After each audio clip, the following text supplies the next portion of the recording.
One day she burst into my room and it shocked me, and I sat up and the blanket came off and she just saw that my whole chest was tattooed and she just goes, "Joshua!" And I'm like, yeah.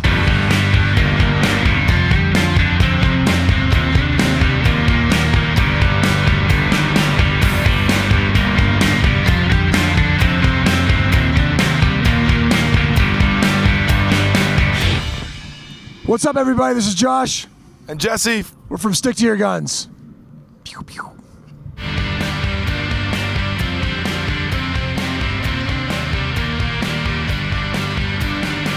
Well, I approach them very easily. I look at Jesse and I say, write the lyrics. Yeah, that's a very broad question. I guess it depends on the topic that we want to talk about. I don't know. That's a real long question that I don't think, unless you want this thing to be a 4-hour long video, then we probably shouldn't go there. But I don't know. It definitely becomes. I look back at past records and go, oh my God, how am I going to do this?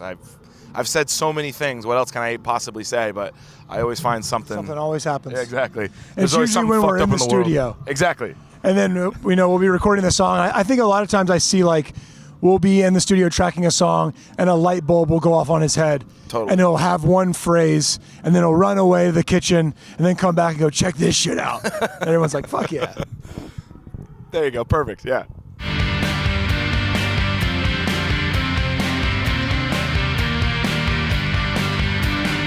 Josh did in Cologne. Yeah. Got into the crowd with his guitar in the circle pit and went in the... So yes, I guess is the... That happens sometimes. There was a bunch of Santa Clauses at the show that they were really out of control. And Jesse had to put some of them in jail. We have a jail on stage. Stage dive jail. So when you do really bad stage dives or whenever you're just a repeat offender, you got to go sit a couple songs out on the side. And so he put a few of them in jail.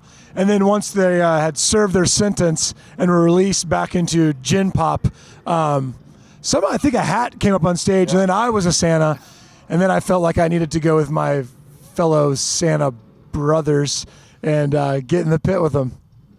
And it was fucked up because a lot of people didn't even notice. I was just getting the shit kicked out of me while still trying to play guitar. It's a fun day. Also, 3 Feet from Peace, interesting Instagram. Is this from Instagram? Interesting Instagram handle. I wonder if you stole it from Jesse when Jesse deactivated his account for a brief second and then got back on, and all of a sudden his handle wasn't available anymore. I'm always changing it though. I like to keep the people guessing. I think I remember this 3 Feet from Peace character leaving a comment saying, "I'm holding on to the handle for you in case you want it back." It's true. That's very nice. Thank you. Yeah.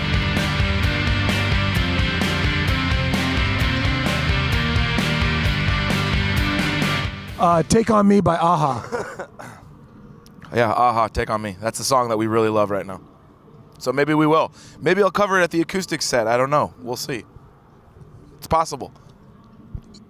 You never know. You never know with us. You never know.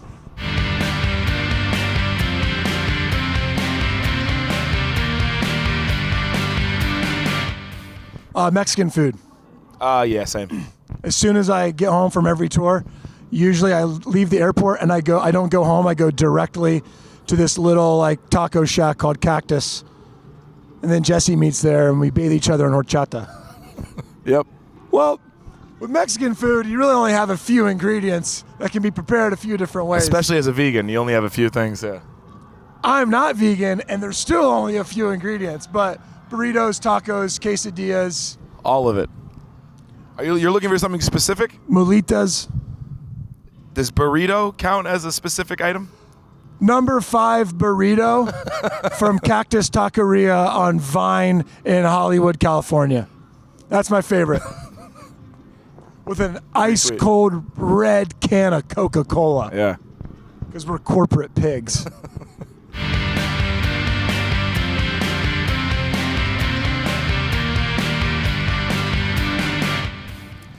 I was 14. I was 4. You were 12? No. Oh, I was 14, and my parents didn't know until I was 17. And then my mom one day came into my room while I was sleeping, and my because it was on my ankles, and my blanket was like up, so my feet were out, so she could see my ankles, and she was just like, oh, but she knew it was gonna happen one way or another. Yeah, sure. You're not gonna be able to tell. It says drug-free across my ankles. Yeah. That's as good as you're gonna get there. But yeah.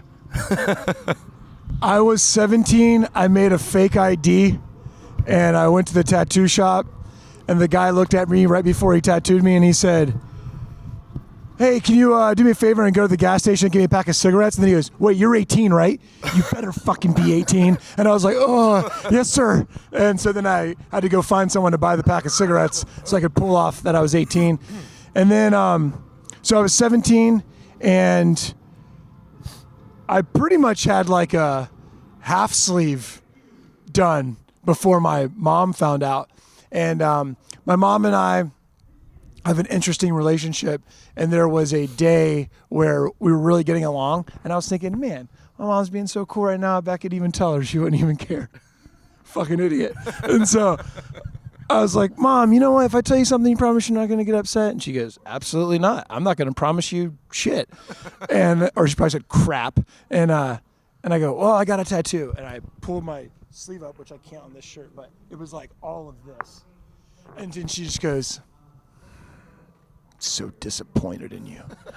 And then as soon as she said that, the phone rang, and it was my biological father. And he's like, hey, what's up? I haven't talked to you in a while. How's it going? I go, oh, pretty good. Just showed Mom that I got a tattoo. And he goes, you got a tattoo? Cool. So he didn't give a fuck. And then I actually also, I can't remember if at the time I had my chest tattooed. I got that tattooed like I was still 17, and my wrist and something on my leg.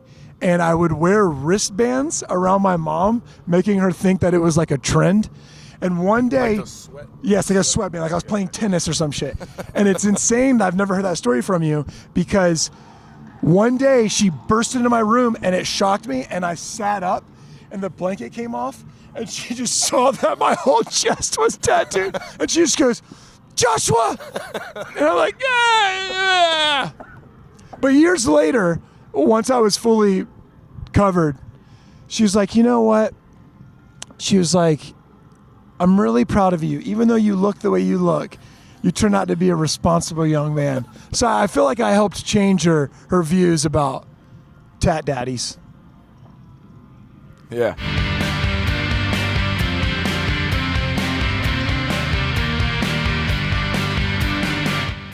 I do a lot of meditation. Just find things that you like to do and do those things, I guess. I don't know. Yeah, for all the negative stuff, there's just as much beauty and great things. So right. Whatever you focus on, I feel like that's what's going to end up. That's what your output is going to be. Right. It's you don't have to overcomplicate it. If you like to eat apples, then go fucking eat a bunch of apples. I don't know what you want to say. Unless like what you like to do is like causing yourself or other people harm, then don't do that. But I mean, even if it is, I mean, if you're causing yourself harm, whatever. But don't cause anyone else harm. Yeah. Like when I don't hurt a stranger. That's what we're trying to say.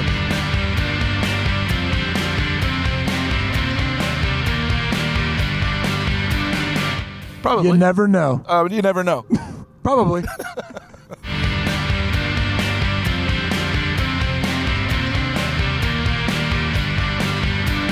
Ooh. The suspend for me is probably one that I really, really enjoy. Same. That I like, yeah. I really like that one. I really like, there's something else. I really like playing live Married to the Noise. Yeah. I really like listening to Sun, the Moon, the Truth. I have more songs that I like than I don't like. There's that thing that everybody's doing online right now called Festify. It's like some dumb thing where, you log in your Spotify and it comes up and you can select like all time, 6 months, or like the last month. Every time the headliner of my fest is Stick to Your Guns. And I'm like, fuck, I can't put this on the internet. I'm like a fucking dork. Yeah, mine was like Stick to Your Guns headlining, and then like Hank Williams and a bunch of country. And I was like, this fest would be horrible. And then Bad Religion.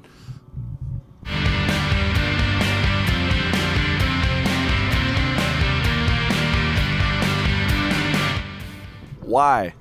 Why'd you do it, man? Why'd you do it? The fuck? Well, it started with a band called Propagandy. They're one of my favorite bands, and I was singing all these songs at such a young age that I didn't really understand what the words actually were. I just knew that I liked the songs, and then as I got older and I started actually understanding the things that they were saying, a lot of it was they talk about a lot of things. But one of the main topics with them is veganism, and so I kind of dove into it with that. And I did what any normal person who turns vegan does. I went vegetarian first, and then I went vegan. But yeah, they're all of the reasons that you can imagine are the reasons as to why I did it. And I think that I don't know. I love animals a lot. A lot. I always have ever since I was a kid. I think they're super cool. I don't know. I don't know what to say. I love them, so I don't eat them. That's really, it's just kind of as simple as that. So.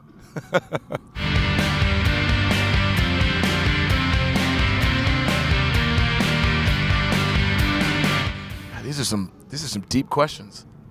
I think that My it's friends that make me happy. I think that it's My just band. being able to give love. As lame as that sounds, I think to be able to sit down with someone and just enjoy being in their presence, that makes me happy enough. That and doing these interviews. The older we get, the softer we become. So Yeah. We just want to hug everybody and tell them it's going to be all right. So, yeah. Yeah, but then like sometimes I also want to like hit Beat the someone. shit out of everybody. We don't want to beat the shit out of everybody. All right, that's it. That's a wrap. Cut.